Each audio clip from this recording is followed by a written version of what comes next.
Olá, sejam muito bem-vindos a mais um podcast Articulamente. Meu nome é João e eu sou fisioterapeuta. O podcast Articulamente, ele tem como objetivo articular com a mente dos convidados. Hoje, o nosso tema que nós iremos abordar é uma doença que ocasionou a morte de mais de 700 mil mulheres ao redor do mundo, que é o câncer de mama. Antes da gente começar o podcast, eu gostaria de pedir para você se inscrever e depois já deixe o seu like no vídeo. Para a gente debater sobre esse tema, para a gente conversar, a gente tem duas convidadas, Taine Royal e a Michelle Souza. Sejam bem-vindas. Obrigada. Obrigada. Taine, eu gostaria que você se apresentasse e falasse um pouquinho dessas credenciais. Olá, meu nome é Taine Ruel, eu sou fisioterapeuta pélvica, atendo mais o público feminino e crianças. E você, Michelle? Então, eu sou Michele, sou enfermeira, sou formada há 20 anos, sou especialista em saúde da família e eu trabalho numa unidade de saúde da rede pública do município. Antes da gente começar com a primeira pergunta, né, eu gostaria de agradecer aos nossos patrocinadores, né, o nosso patrocinador, a Clínica Fisioform. A Clínica Fisioform, ela possui serviços de fisioterapeutas, psicólogos, nutricionistas, hidroterapia, fisioterapia infantil, pediátrica, pélvica, entre outros atendimentos. Caso você esteja precisando de qualquer atendimento, eu vou deixar o link na descrição. Antes, para a gente começar, né, eu acho muito interessante da gente falar em relação ao Outubro Rosa, né? Então, o Outubro Rosa, ele é um mês em que a gente tira totalmente a atenção para a prevenção do câncer de mama, né? E eu gostaria de perguntar para vocês por onde que a gente pode começar essa prevenção, né? Olha, acho que eu vou começar aqui falando que, né, a gente foca muito no câncer de mama, né? Mas a gente também tem esse olhar voltado para o câncer de colo de útero também. E acho que, né, não sei se a Michelle concorda comigo, mas a primeira questão ali é sobre a prevenção, né? A palpação, é se conhecer, né, o próprio corpo. Quando ele dá sinais de qualquer alteração, a gente já ligar um alerta e procurar um profissional de saúde para melhor avaliar, né? Né, o autoconhecimento é a chave mesmo do sucesso para a detecção precoce. Eu acho que uma coisa que a gente tem que esclarecer é que tem uma diferença entre prevenção e detecção precoce. O mês de outubro, ele estimula as mulheres a buscarem serviços de saúde para fazer detecção precoce, o rastreamento. Uhum. Mas a prevenção do câncer de colo do câncer de colo de útero ou do câncer de mama, ela tem que acontecer ao longo da vida da mulher. Porque os fatores de risco que levam a mulher a desenvolver esses cânceres, eles são diversos, né? E muitos deles estão ali no hábito de vida diário. Então, o que quando eu estou lá na atenção básica fazendo ações de promoção e prevenção, o que eu tento falar para as mulheres é que, sim, a mamografia é um exame de rastreio, é um exame de diagnóstico. A prevenção é ter hábitos saudáveis de vida, é ser feliz, é se autocuidar, né? Inclusive que eu andei lendo um pouquinho sobre, né? A questão hormonal é uma das coisas que também causa um dos tipos de câncer, né? Sim. En- Então, principalmente esse cuidado, né? Porque hoje nós temos uma alimentação que é muito industrializada, né? E não só isso, né? Nós comemos muitos carnes em relação a hormônios e coisas do tipo, né? Então é difícil hoje em dia a gente controlar essa questão, né? Uhum. E isso daí também leva a menarca precoce, né? Quanto mais cedo a menina menstrua, mais risco ela tem de desenvolver câncer de mama no futuro. Quanto mais tarde ela para, a mulher entra na menopausa também. Então, são fatores hormonais que estão relacionados ao câncer e que a gente não tem conhecimento. E os hábitos de vida, tanto alimentação, atividade física, um sono bom, porque no sono a gente regula a nossa questão hormonal, né? A produção de hormônios. Então, tudo isso está relacionado ao câncer feminino, mas a gente só pensa na mamografia. A gente só pensa na mamografia. E por onde que a gente poderia começar então, né? Porque a gente entende que os hábitos, atividade física, o exercício, eles são importantes, né? Mas a partir do momento em que a gente rastreia, como que é feito esse processo via SUS, né?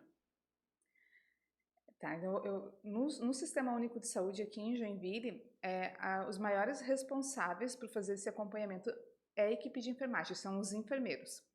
Pouca gente sabe, quem usa as unidades de saúde já está acostumado a marcar o preventivo com o enfermeiro, a marcar o exame clínico das mamas com o enfermeiro, eles já sabem que é a gente que faz, né? Aham. Então, a gente estimula que as mulheres façam de forma rotineira, que elas não esperem que a gente chame, né? Mas se ela não vem, a gente chama, né? A gente vai atrás, a gente faz algo chamado busca ativa, que é uma coisa que só o SUS faz. O preventivo da mulher está atrasada, a gente vai lá na casa dela, a agente comunitária de saúde, pede para ela marcar o exame e tal, né? Então, na consulta de enfermagem, porque também é algo que as pessoas não sabem, mas existe a consulta de enfermagem, né? E é uma consulta muito parecida com a consulta médica. A gente faz anamnese, a gente faz exame físico, faz o diagnóstico de enfermagem, que daí está mais voltado para a questão de autocuidado e cuidado que aquela pessoa necessita, e faz a prescrição. E na prescrição, a gente pode prescrever o exame de mamografia, se ela estiver na faixa etária de realizar, o exame preventivo de câncer de colo de útero, a gente pode tratar algumas intercorrências, infecções, a enfermeira pode realizar o tratamento. E a gente também avalia esses exames e tem uma conduta frente a eles. Então, se eu pedir uma mamografia para uma mulher de 52 anos e veio lá uma alteração importante, eu posso encaminhar para o mastologista para ele dar seguimento ao acompanhamento dela, né? Então, na questão de rastreamento, é assim que funciona no SUS. É através dos enfermeiros mesmo, né? Não que os médicos não possam pedir, eles podem, mas o acesso é mais fácil a gente, né? Mais rápido Mais também, né? rápido, Porque muitas vezes a gente vê que até recentemente lá na cidade da minha mãe, eles começaram a fazer a mamografia nos postos de saúde, né? E a minha mãe foi lá fazer, né? E a enfermeira falou que o tanto de pessoas que foram diagnosticadas porque assim, as pessoas têm medo de, eu não vou fazer porque senão eu vou descobrir que tenho câncer. Sim. Mas não é bem assim, né? Porque quanto mais cedo a gente descobre uma doença, menor é o tempo de recuperação, mais barato é, tanto para o SUS quanto particular, né? E mais fácil é o resultado, né? A chance de cura, né, é muito mais alta quando se descobre precocemente, né? Ainda mais o câncer que tem a questão da metástase, né? Ele começa ali localizado num tecido. Isso. Se a gente não diagnostica, ele espalha para outros tecidos. Então, quanto mais tecidos ele afetar, mais complexo é o tratamento e mais difícil é o sucesso do tratamento mesmo. E tu poderia falar um pouquinho hoje sobre quais são os tipos de tratamento que são mais comuns? A gente tem pelo SUS, ou em qualquer lugar, né, o tratamento cirúrgico, que visa a remoção do tumor. E daí eles fazem a remoção, fazem a biópsia, avaliam se todas as bordas do tumor foram retiradas naquela cirurgia ou não. Tem a quimioterapia e a radioterapia. Algumas unidades de saúde, elas ofertam algumas práticas integrativas, mas não no sentido de tratar o câncer, mas de ajudar a mulher a lidar com os efeitos colaterais do tratamento, né? Eu tenho 4 pacientes que fazem auriculoterapia comigo para poder lidar com os efeitos colaterais da quimioterapia que elas realizam. Que legal. Né? Legal. Até o emocional, né? Porque o emocional, assim, até pelo que a gente vê, né, quando a mulher faz a radioterapia, a quimioterapia, tem tanta coisa que altera e envolve, né, que engloba muito esse emocional, né? E o emocional estando bom também, né, a cura, o tratamento ali flui bem melhor. O câncer de mama mexe muito com a autoestima da mulher, Mexe, né? Inclusive, quando a gente fala de quimioterapia, né, nós estamos falando de um tratamento que ele ataca o nosso sistema imune, né? Então, quando a gente fala de emoções, a gente sabe que quanto mais deprimido a gente estiver, menor fica o nosso sistema imune, né? Então fica pior e diminuindo assim, digamos, a chance de recuperar, né? Então eu acho que o apoio da família é de extrema importância, né? Até a gente trouxe a Juliana no outro podcast e ela falou que uma das coisas que ela mais sentiu assim, né? as pessoas vitimizando, né? Uhum. Falando com ela como se ela já tivesse com uma sentença, né? E hoje a gente sabe que o índice de tratamento do câncer de mama, quando feito o tratamento correto, ele é uma taxa muito alta de sucesso, né? Uhum. Eu gostaria de perguntar para a Taine também, né, Taine? A Taine já teve a oportunidade de trabalhar com pacientes após retirada, né? Gostaria que tu falasse um pouquinho sobre isso aí. Como é que foi essa experiência?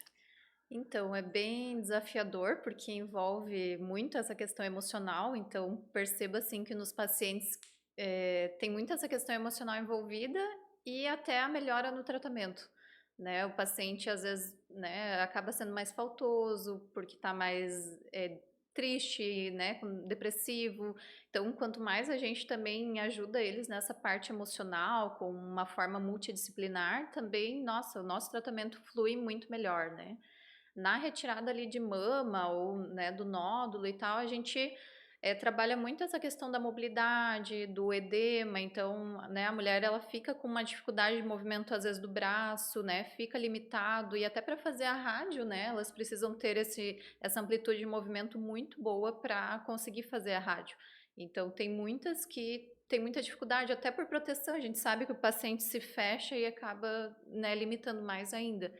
E no tratamento, assim, de mama, vem um pouco mais, assim, de paciente. No de colo de útero ali, no câncer de colo, eu tenho dificuldade de ter esses pacientes aqui na clínica. Acredito que falta ali, talvez, a questão do radioterapeuta, que está mais vivendo com ela esse momento, indicar a fisioterapia pélvica, porque são muitas alterações que acontecem nessa região, né? Tem alguns lugares que trabalham com a prevenção, inclusive no SUS, né? Aqui em Joinville não tem, então acho que seria de extrema importância, porque o que mais acontece ali com essa paciente, além de, né, se for uma prevenção, a gente consegue prevenir incontinência urinária, incontinência fecal, elas têm muito a questão da diminuição da lubrificação, e com isso vem muito a estenose do canal vaginal. Então, a estenose é como se fosse um encurtamento, né, a diminuição do canal vaginal.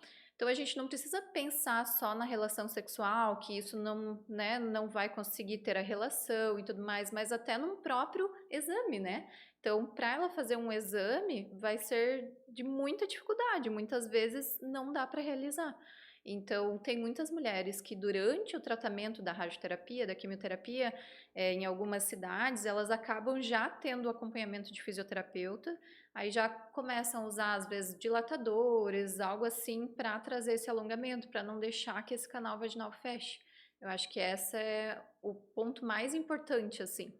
Meu, que legal. E tudo isso com a própria fisioterapia pélvica tem jeito. Sim, e Basta. assim, ela pode vir durante o tratamento dela, não precisa acabar a rádio, a quimio, enfim, a gente vai fazendo uma prevenção, então, para não deixar isso acontecer. É claro que muitas vezes você sabe, né, fisioterapeuta, a gente pega sempre o problema, né? A prevenção é muito raro a gente pegar. Eu tô te escutando e tô pensando como ainda tem muitos tabus em Tem. relação ao corpo feminino, né? Uhum.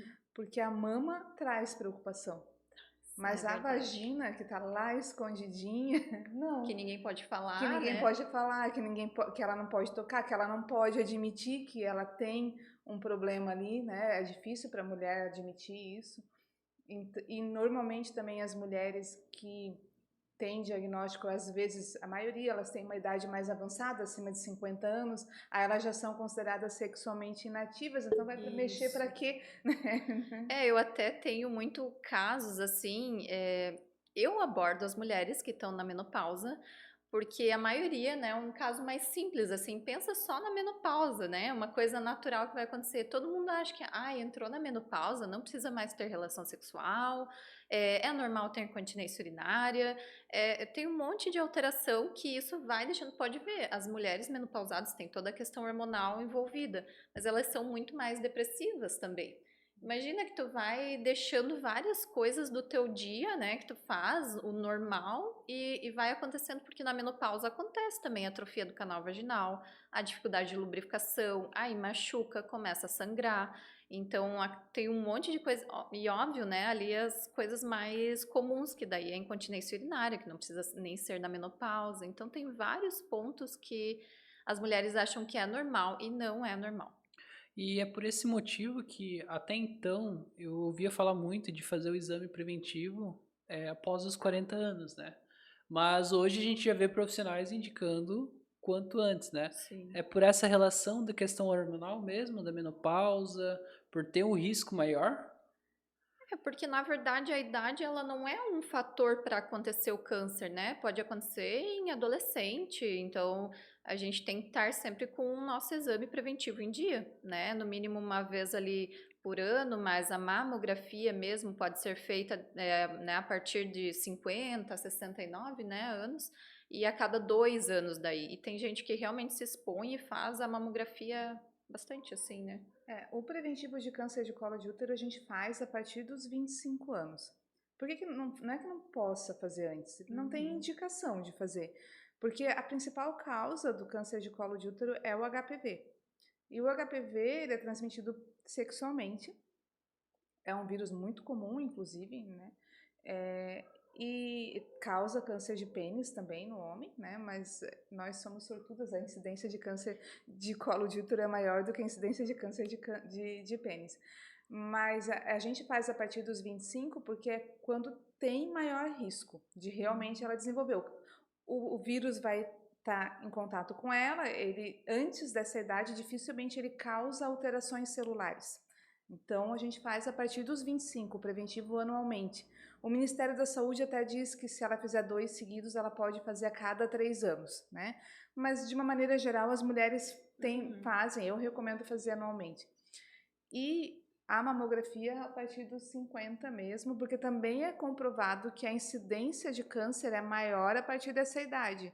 Não quer dizer que ela não possa fazer antes se ela tem fator de risco, né? Se ela tem um fator de risco, se ela tiver alguma alteração no exame clínico das mamas dela, a gente vai pedir exames de rastreamento antes.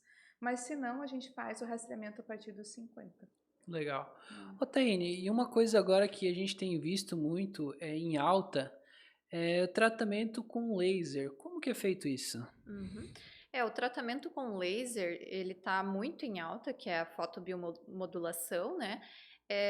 Ele é muito efetivo, mas ele precisa ser associado a outras técnicas, né? Então, a paciente ali, não adianta, a gente não faz um laser milagroso, não acontece.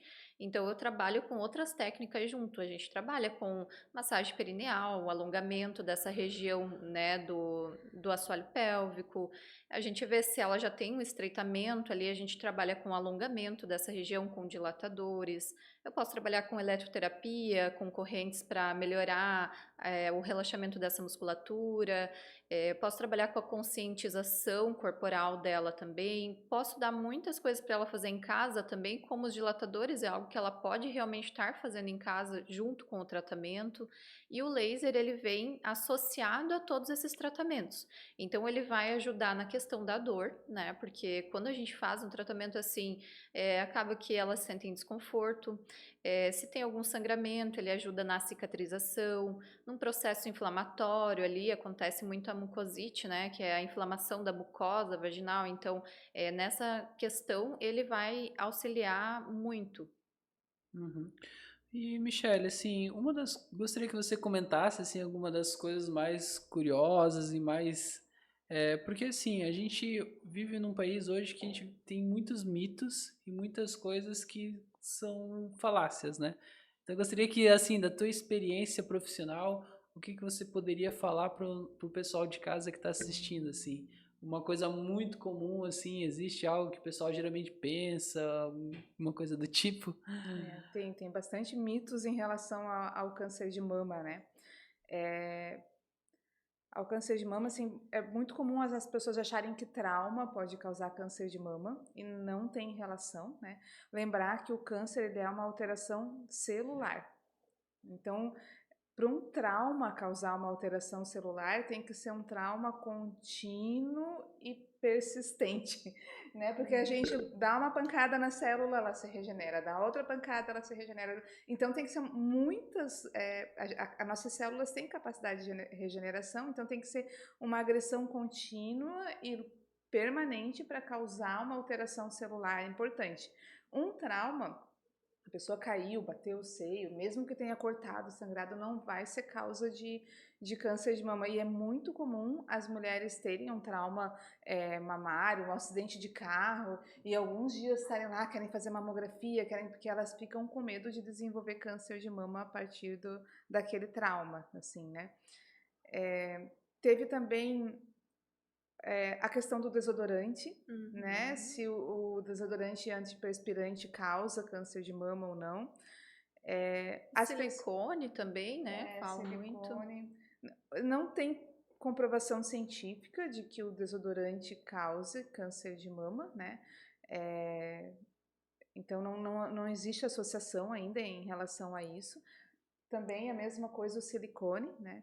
A cirurgia redutora de mama, por exemplo, quem tem história familiar de câncer de mama, a cirurgia redutora inclusive reduz o tecido mamário, então ela pode reduzir o risco de desenvolver câncer, né? A gente teve o caso da Angelina Jolie, né, que acabou retirando a mama porque tinha umas...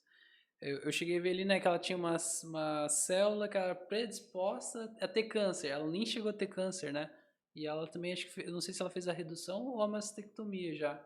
Ela Pra fez retirada. a total, né? Ela fez a mastectomia total e pôs prótese. Então, pelo que eu lembro, porque já faz um tempo, né? Ela tinha realmente genes muito importantes ali nessa questão, porque dá para fazer esse rastreamento genético quando a gente tem uma história familiar de primeiro grau. Então, assim, é mãe, é irmã, filhas que tenham tido câncer em idade jovem, principalmente, né? Então, é um fator de risco bem importante.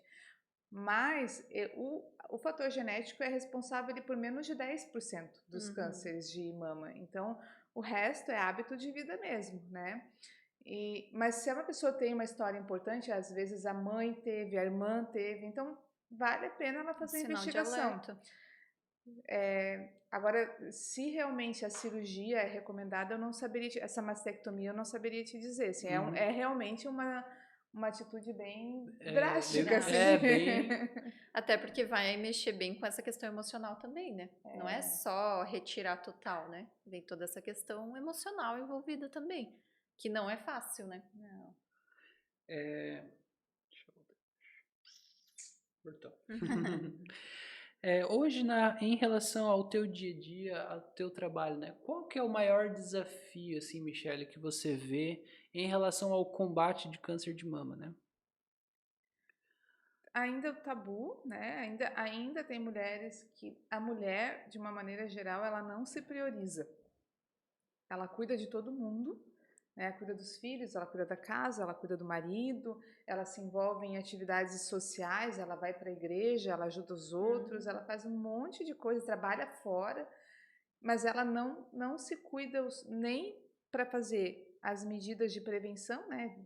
Se ela não consegue fazer um exame uma vez por ano, que às vezes muito menos atividade física, né? Isso. Controle de peso.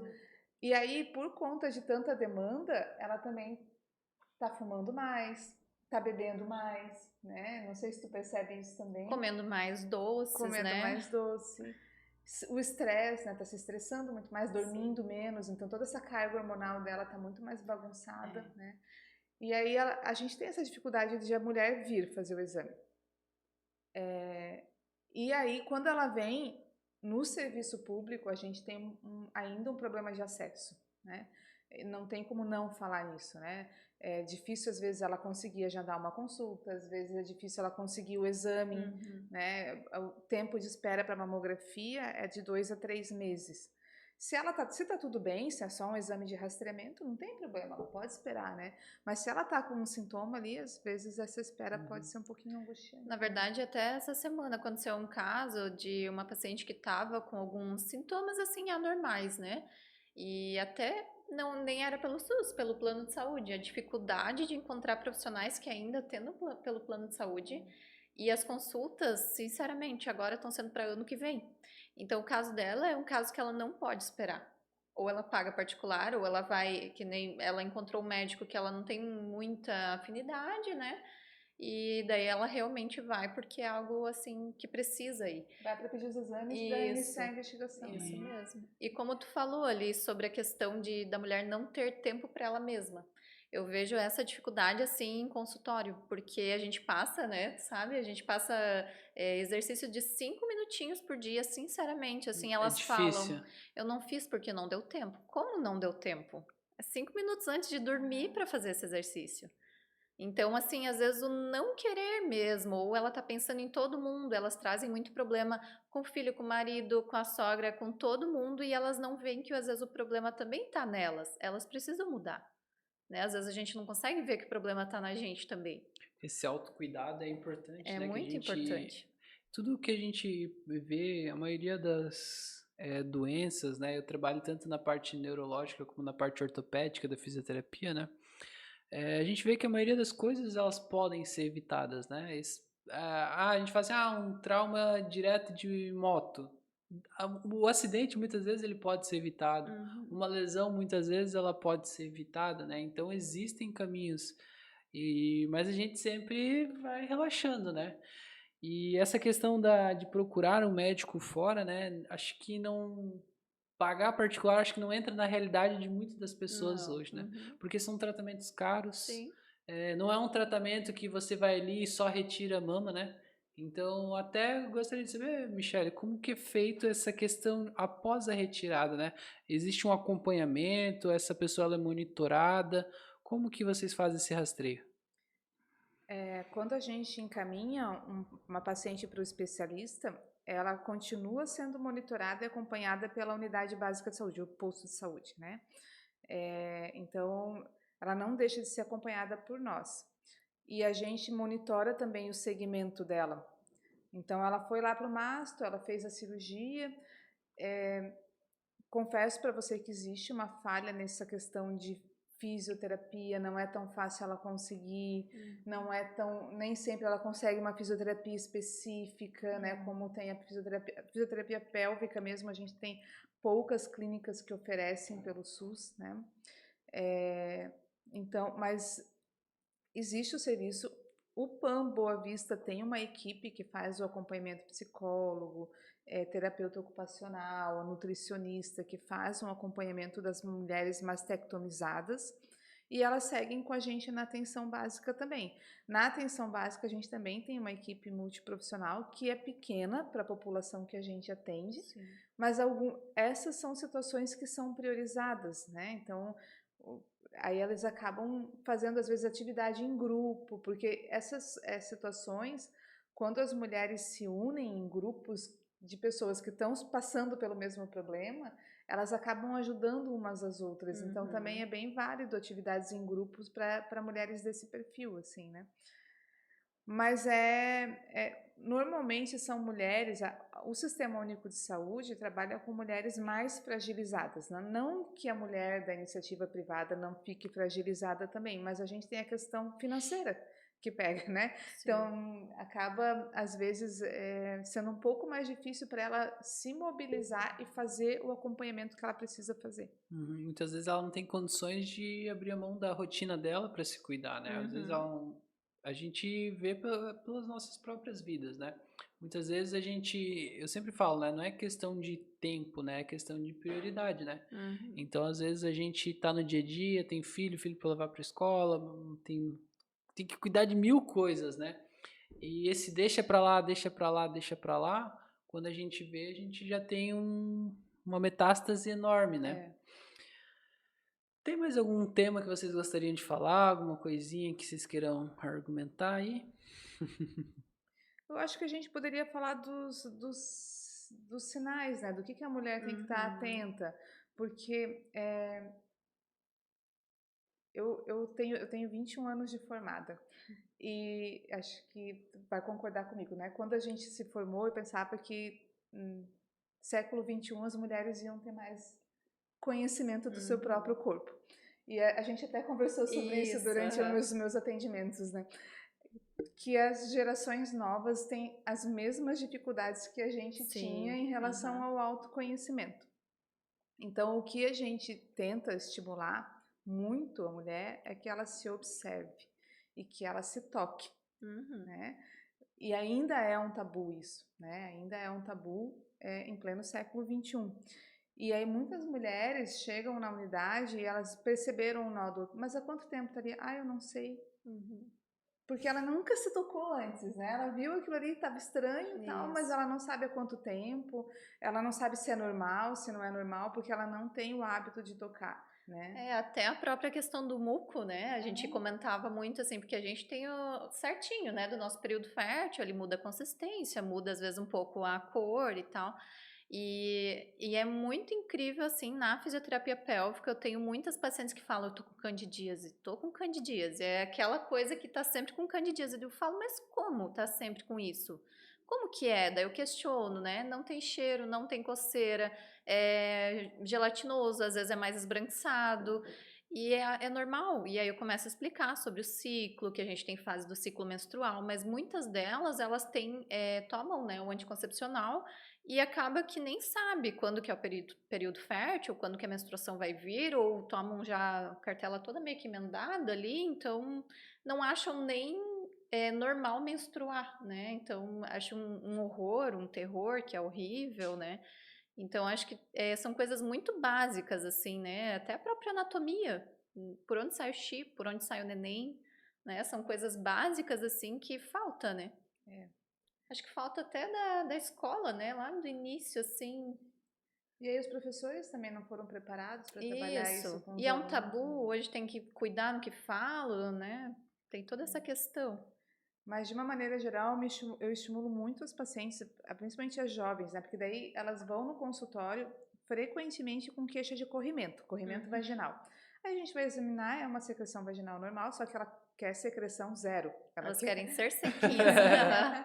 Eu falo só depois que você entrar na menopausa, e olha, depois de Ixi, muito tempo e ainda, vai se né? incomodar ainda, né? Porque vai ficar seco E e aí tu aí vai começa sentir a a irritar. falta disso, né? Isso. Aham. E aí elas vão para resolver o corrimento e a gente já aproveita, né, e fala, olha, e as tuas mamas, tem se examinado? Ai, não, eu não examino porque eu tenho medo, eu não sei. E aí a gente vai tentando desconstruir isso para que a mulher se examine. A gente não fala mais que a mulher tem que fazer todo mês um autoexame. Isso já caiu, a gente Uhum. não tem eficácia, nada, mas a gente estimula a mulher a ser consciente do seu corpo, a entender o funcionamento do seu corpo e entender o que é normal para ela. Porque tem mulheres que vão ter uma mama mais fibrosa. E aí Isso. ela vai passar a mão na mama dela, vai ter um monte de ondulação. E é normal para ela, né? E tem mulheres que têm uma mama mais gordurosa, então vai passar a mão na mama, não sente nada, tá tudo Sim. molinho, tá tudo certinho ali, né? Então a gente tenta ensinar a mulher a se observar, ver o que é normal para o corpo dela, para que quando ela tem alguma coisa que não estava ali antes, ela, opa, alguma coisa. E alguns aspectos que são bem anormais, né? Como vermelhidão ali, né? Sair alguma secreção pela mama, né? Sim. O aspecto de casca de laranja, né? São todas coisas que daí são anormais. Então eu preciso saber o que é normal para o meu corpo e o que vem acontecendo que é anormal e realmente daí buscar ajuda, né? E também observar, porque às vezes elas entram em desespero e elas correm para procurar serviço por um nódulozinho que saiu há 2 dias. E nem todo nódulo é câncer, né? Eu já tive Isso. nódulo mamário de causa hormonal, né? Então, observa, se permanecer 15 dias, aí procura um serviço de saúde, porque também, raramente, um câncer vai, né, De um dia para o outro Um dia pro também. evoluir, outro assim, crescer né? assim, né?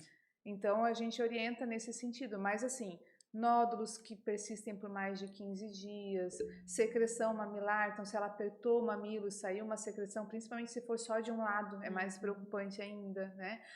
Alteração da posição do mamilo, de repente era tudo normal, os dois mamilos ali, de repente um deu uma viradinha, né? E fica mais sensível também? Não mais sensível, mas ele pode entrar, né? Ou ele Aham. pode alterar a posição dele. Até também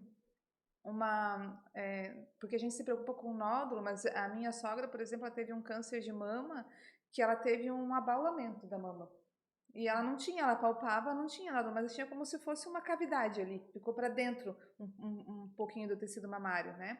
E também é um sinal de alerta, a casca de laranja, né? Então, por isso que é importante a gente se conhecer, porque tá ali, tá olhando, né? Uhum. Opa, isso ali não estava ali antes, então vou ter que fazer alguma coisa a respeito disso, né?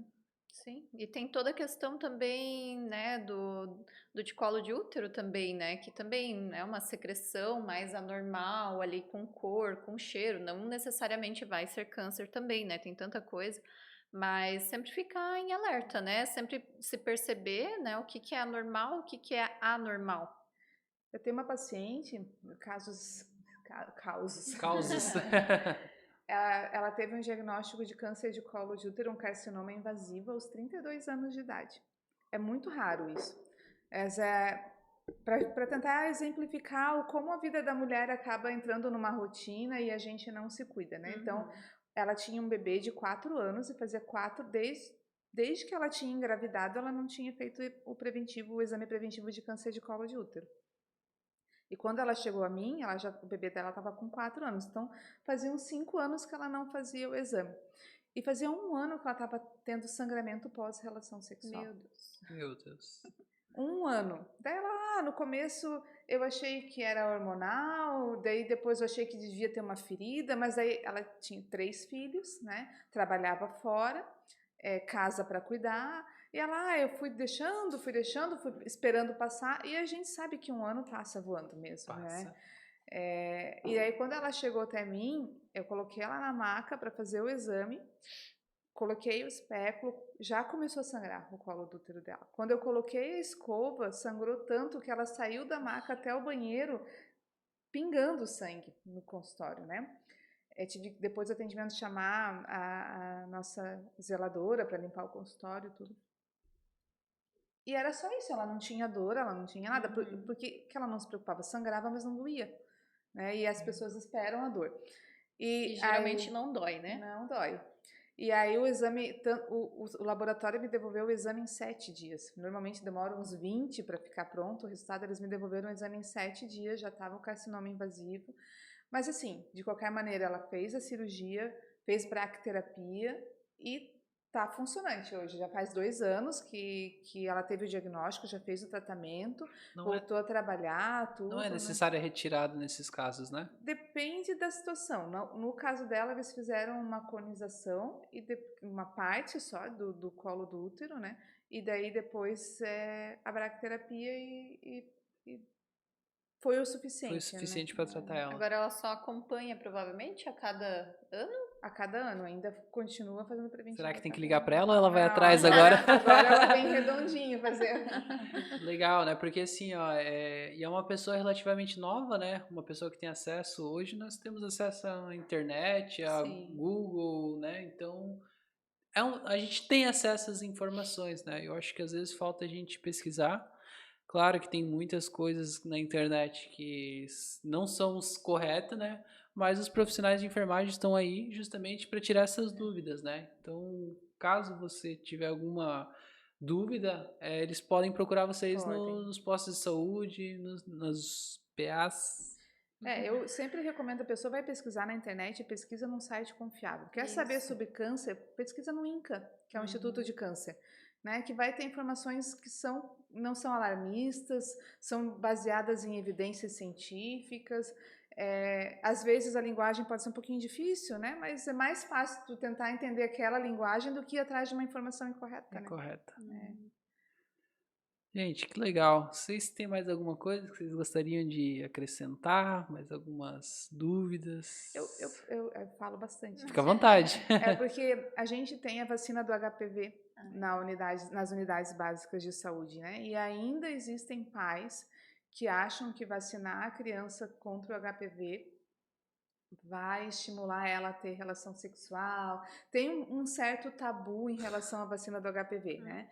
E a perspectiva da vacina é que no futuro isso reduza muito, porque hoje mais de 90% do câncer de colo de útero é causado pelo HPV. Então, se a gente está vacinando os jovens hoje, daqui a 30, 40 anos, a gente vai ter uma redução muito importante nos casos de câncer de colo de útero e de pênis também, né? Então, lembrar que a vacina está lá, né? Levem os seus filhos para vacinar, que é uma ação importante. A vacina está aí há uns 10 anos, né? Não teve nenhuma reação adversa importante, além daquelas que a gente tem na vacina comum, né? E existe uma idade específica para tomar? A partir dos 9 anos. E tem que tomar reforço, alguma coisa ou não? São 2 doses da Duas vacina. doses e aí acabou. O pessoal foge das vacinas, né? Principalmente acho que adultos, né? Os adultos só vai tomar vacina na hora que vai fazer contratação de emprego, né? A empresa exige, né? Mas, gente, muito legal ter a participação de vocês aqui. Eu acho que o nosso bate-papo vai ajudar muitas pessoas, né? O que a gente não pôde esclarecer, ela pelo menos vai saber aonde buscar, né? Uhum. Eu acho que eu vou deixar as considerações finais, se vocês quiserem acrescentar mais alguma coisa. Eu acho que né, a gente tem que pensar que a prevenção é o pilar, né? É o que a gente precisa, assim, né? Então, e tá no nosso alcance, né? Então, acho que isso, a prevenção ajuda muito e o diagnóstico precoce também salva vidas, né? É isso, e atentar um estilo de vida saudável, né? Isso. Buscar um estilo de vida saudável que vai prevenir não só câncer, mas as doenças cardíacas, as doenças vasculares, que também matam um número considerável de mulheres. Muitas mulheres têm sofrido com essas doenças, então acho É que aquilo que falam, né? O básico funciona, a gente sabe o que está errado, né? Diminuir os doces, tomar mais água, alimentação melhor, atividade física, tudo isso vai colaborar muito. Gente, muito obrigado. Muito obrigado, Taine. Obrigada. Muito obrigado, Michele. Gostaria obrigada. de agradecer novamente a Clínica Fisioforma por nos permitir esse acesso e apoiar o nosso podcast, né? Se você não se inscreveu, se inscreva no canal e deixe seus comentários aí. Se caso você já passou por algum problema em relação a câncer de mama ou colo de útero, deixe aí os seus comentários, sua experiência. Quem sabe você pode estar ajudando outras pessoas que estão lendo os comentários. Muito obrigado.